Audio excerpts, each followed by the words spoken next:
ท่านผู้ชมที่เคารพในตอนเช้าของมื้อนี้10เมษายน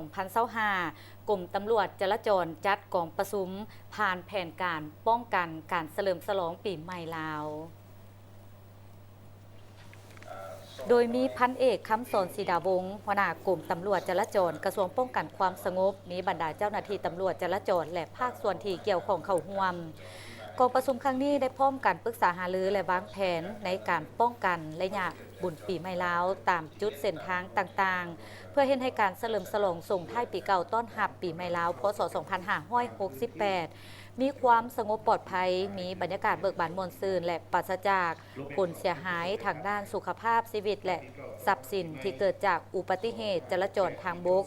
เพื่อสุขยู่แนะนำผู้ใช้รถใช้ถนนยกสูงสติเคารพกฎจราจรอย่างเข้มงวดเป็นเจ้าการในการเฮ็ดเวียกป้องกันสกัดกั้นและเฮ็ดให้สภาพการสัญจรตามเส้นทางบกในระยะการเฉลิมฉลองบุญปีใหม่อยู่ในขอบเขตทั่วประเทศรับประกันได้ความสงบความเป็นระเบียบเรียบร้อยและปลอดภัยในการสัญจรป้องกันสกัดกั้นและลดพรผลเสียหายจากการเกิดอุบัติเหตุจราจรทางบกในระยะปีใหม่ลาวให้ลดน้อยถอยลงเทื่อละก้าว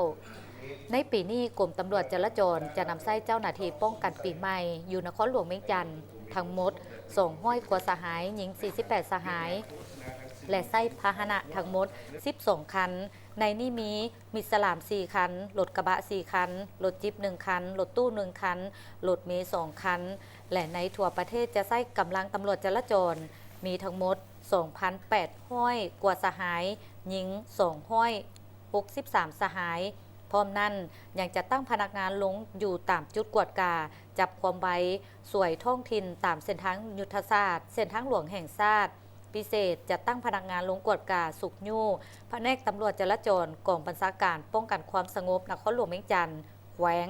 บรรจุกำลังประจำป้อมจุดที่เฉลิมฉลองให้มีความสงบมีความเป็นระเบียบเรียบร้อยปลอดภัยในการสัญจรและเคลื่อนไหวตามพระบทบาทความรับผิดชอบของตน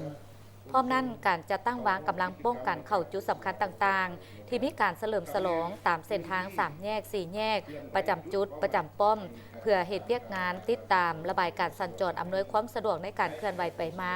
ของการนำภาครัฐแขกภายในและต่างประเทศหับประกันทางด้านความสงบ